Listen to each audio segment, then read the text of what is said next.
Well, Doobie, we got a great one here. And Gabe Landeskog, welcome, buddy. At first, we got to start with that sound that we just got. So how'd it go? How was the conversation with your son this morning? You know, after games, I go to sleep pretty late. So the unwritten agreement between my wife and I is I'm normally a morning guy, but day after games, it's been, she gets up with the kids, and that's how I woke up, is I heard her whispering to my kids downstairs, like, Daddy scored. And then I heard just kind of my son and my daughter started squealing out of happiness. So, I love that, and then man. I rolled down like a few minutes later, and they were all pumped. So it was great and a good feeling. The look of my son's eyes for the last month or so is like just pure disappointment every time he asked me. So it was good to be able to bring some good news to him. That's a great story. I love that. Yeah, that's awesome. And we were just talking before, you know, that was technically your first goal, but really it was your third. You had a couple called back on offsides. Did you tell him about those and show him the offsides calls, or did he not know about those ones? No, he didn't know about those ones. He did not, even though those two goals were a lot nicer than this one, but I guess they don't ask how, you know? So I guess it might be tough to explain to a 6-year-old about the whole offside review and all that kind of stuff. Yeah, it was. Hey, sorry. What'd you say there? We were looking back. Go get that goal back up there again. I want to see. I mean, we kind of. It's in the blue paint there. Like yeah. I love that, Dave, because this is like it's just like get in there and find a way, buddy. You know, like yeah. How did it feel though in that moment? Like it's been a little bit of time in the regular season. It's been a little bit of time for sure. I think for me, it's been. Here comes my daughter's. Yes, you want to say hi? Lukey wants to go in the pool. Okay, sweetie. 1 second. I'm just doing an interview. I'll see you in a minute. It's real life. You know what? Like when goals aren't coming and it's not really going in for you, then I just keep finding my way closer and closer to the net. That's where, as we all know, a lot of goals are scored there. Hey, kiddos, I need you guys outside. Guys, I need you guys outside, please. Thank you. I'll be right there. Are we recording this? Yeah, we're live, good, buddy. though. We're good though. This is great. This is great. We love seeing you. You know, yeah, you're out in the wild right now. You know. Yeah, I am. You know, it's any parent out there can relate. Hey, 100%. Here, like I was saying, when pucks aren't going in, I find my way closer and closer to the net. That's where the goals are scored these days, and I just park my skates somewhere close to the net, and I was able to find one. So I know all about that. Yeah. I've seen a 92 in front of me plenty of times. Yeah, I do. Right in front of the net. You know. Yeah, they do. Just going through what you've been through the last couple of years. Like, I don't want to. Were you thinking about it? Like it usually, Gabe, you don't wait. It doesn't take you this long to get the one, but you've been very effective in the games. We had John Michael Lyles on, but like knowing you as far as following your career, you had to put a lot of pressure on yourself, right? Yeah, and I got high expectations of myself and the way I play, and obviously as somebody who wants to contribute offensively and has done so to a certain degree during my career, that's how I want to play. I want to put the puck in the back of the net, and I think everybody does. I think this was my second longest goal drought of my career, and the first one was 20-something games my rookie year. So yeah, it's just something that weighs in the back of your mind, and you just want to crack that goose egg and move on with it. And once you got one, you feel like you kind of floodgates are open, and you'd like for them. You know, sometimes they come in bunches, sometimes they don't. But I think for me, I pride myself on kind of playing the game the same regardless of production or not. You know, production is just sort of the outcome and the results. But I think we all try to kind of stay in the moment, see what we can do to help the team win on a shift-to-shift basis, really. And that's what I try to do. So. Yeah, I mean, listen, for some guys, if they weren't scoring goals or they weren't a goal drought, it would be real bad because that's all they bring. And fortunately, what makes you a great player and a great leader is even if pucks aren't going in the net, you're going out there and helping the team and doing what you need to do. Listen, I mean, you've obviously talked about the injury over and over and over again, but if you could just kind of give us like a stages, like a step-by-step of kind of where you were at health-wise, mentally, just shorten it for us over the last few years of getting back to where you are now and kind of where you were at different stages. Yeah, I'll try to sum it up the best I can. So obviously, I dealt with it that last 21-22 season was when the pain really started coming in, and then we did a small procedure before the playoffs in 2022. I was able to come back and play in the playoffs. Now it wasn't perfect by any means, but you're in the playoffs, so you find a ways to play through it. And then afterwards, after we had won, it kind of dawned on me of how much damage had been done, and I still was kind of oblivious to the fact of the grand scheme of things and how big maybe the scope of the injury was. But we did another small procedure. I'm thinking if I just take my time with the rehab, I was going to be back kind of Christmas 2022, maybe second half of 2022-23 season. And obviously that didn't happen. At that point, we started seeing some doctors and understanding really how complex and how severe the damage was inside my knee joint and primarily behind my kneecap and the cartilage there. So that's when we made the decision to do this cartilage transplant in the spring of 2023. And then, you know, multiple ups, multiple downs, long road. Obviously, there was really nobody to call in terms of professional athletes of, hey, did you feel this? How did this go? Did you transition onto the ice? What did you push through? What didn't you push through? So for me, it was kind of trial and error. And luckily I had a lot of amazing people around me that could kind of guide me through the process. And we found a way for me to continue moving forward. But yeah, there were definitely days where I wasn't entirely sure if I was going to be able to play again. So, you know, that and just missing the game, missing my teammates, missing everything that comes along with it, kind of missing a piece of yourself. I think that was one of the more difficult things.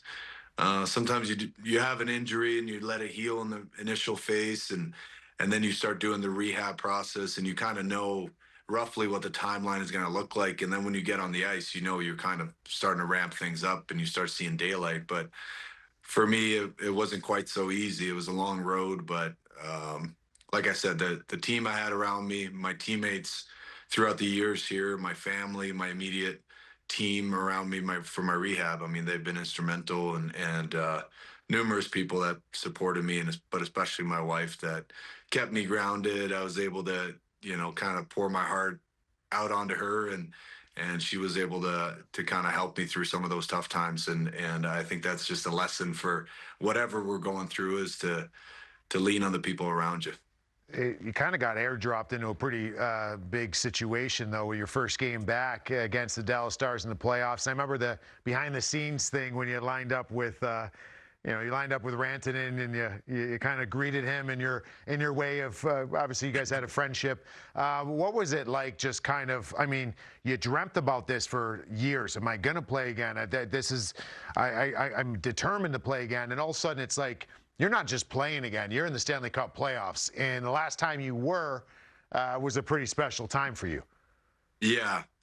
Yeah. It was, you know, I think the fact that my first couple of games, or my first handful of games back, was in the playoffs, I think it really helped in terms of just, there's not a whole lot of time to feel, see how things are going to go, dip your toes in the water. It was just kind of dive right in and get emotionally invested. I think I tend to be a better player when I'm emotionally invested into the game, and yeah, it was fun. It was fun to kind of have that be in the starting point, and obviously long time coming, and sometimes it felt like it was 2.5, almost 3 years in between games, and sometimes it felt like it was a lot less, and you just kind of picking up where you left off. But you know, now we're in the grind of kind of the regular season, and now it's more about kind of rediscovering my game again on a nightly basis, and it's kind of the beauty of it. You know, you guys know what it's like. Sometimes certain parts of your game feel really good, and other nights it's complete flip flop. So rediscovering that, and I think that's it's been a lot of fun, and I'm really just enjoying being a part of the grind again, and being a part of the team, and everybody kind of pulling the rope in the same direction, you know, on our journey towards the ultimate goal here. Yeah, I don't think it's any surprise you guys are where you are, with you back fully in the lineup. You've already been named to Sweden's preliminary roster for the Olympics, and last time you were there, came oh so close to getting that gold medal. How are you feeling leading up to that? Obviously, you got a lot going on. Things are great in Colorado, but how much thought, do you put into that Olympic team, looking ahead a little bit of a potential gold medal run for Sweden? Yeah, Doobie, every day or week that goes by, I think a little bit gets kind of a little piece of my mind, I think, starts going there a little bit more. Last night we played against Leo Carlsson, and all of a sudden you're thinking about, oh yeah, this kid looks really good. I hope he can continue to play this well come February as well. So you just start kind of thinking those ways. I think the conversation within the locker room is a lot of that too, as we continue getting closer to the teams naming their full roster. But having said that, I think once we get past Christmas and start getting into the new year, I think obviously that'll be on your mind a little bit more. But if I've learned anything over the last 3 years, it's kind of to stay in the moment. Anything can happen, and stay in the moment, enjoy where your feet are, prepare what's next, and don't look too far ahead. So I think that's something I'm just going to take with me all season here, is to prepare for what's next and what does today bring and tomorrow, and then you move forward from there. Awesome. Well, we're going to go into a segment here called What Were You Thinking? And I get to kick this off here with the first picture of What Were You Thinking here? And I'm going to say I should probably answer what was I thinking here, but I'll let Gabe take it away. Yeah, I was just happy that the ref was in between your blocker and me at this point, because, yeah, there you go. See? Here we go. You can see who starts this one. Well, I know. Everybody. Gabe, I'll be honest, dude. I've seen you do some stuff. You didn't do very much there. No. You know what? That's this was fun. I really enjoy these games here against Doobie, because it felt like it obviously that's kind of my job, and his job is to stop the puck, and I'm trying to make it hard on him. And Doobie, you were playing really great. So I had to. Our talk in the locker room was always just pucks and bodies to Dubnyk here, and let's see what happens. And then I had to kind of do my part. And sometimes it boils over. That's the way it goes. Honestly, everybody asked me, like, what did he do to you? And I'm like, honestly, he did nothing. Like, he did absolutely nothing. Build up over years, I just looked down, and 92 is in my face again for the 1,000th time, and I just lost it. But we got to meet at the All-Star game, and we kind of buried the hatchet a little bit. And I remember we had the same financial group, and the guy kept telling me, you just got to meet, like, when we fight all the time, you're like, you just got to meet Gabe. You guys are like the same. You'll be best buddies. And I'm like, no, I don't want to meet Gabe. And then sure enough, in Colorado, I mean, I had such a great time with you in such a short period of time. So. I love that. Doobie was starving for a fight in the NHL too. We went over to. You remember the Binnington one you had with him, kind of too, almost. But anyways, we'll get to that another time. Landy, we got one more for you. There's this clip here. You remember this? Oh yeah. This was kind of comical moment, right? No skate blade here. Yeah, and I'd never lost my skate blade. You've always seen guys, it happening to guys, but I'd never lost mine. And of course it happens with, like, whatever, a couple minutes left of a Stanley Cup deciding game here. So complete just panic.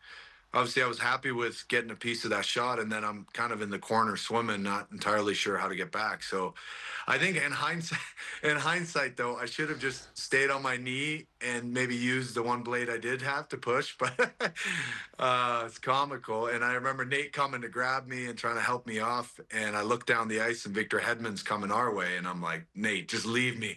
It was all dramatic. He's like, save yourself. Yeah, totally. Yeah.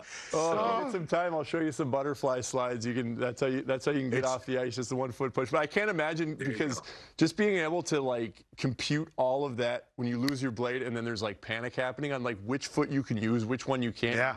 You can't stand on that leg, so the only way to actually get off would be one knee down and push with your blade. But, like, how do you process all of that in complete mayhem? Landy, I had the exact same thing happen. I was in Minnesota playing the Blackhawks. It was in overtime in the playoffs, and I crawled all the way to the bench, because everything leaves your mind. You have no idea what you're doing in the moment. Hey, we gotta get running here. Last thing, real quick.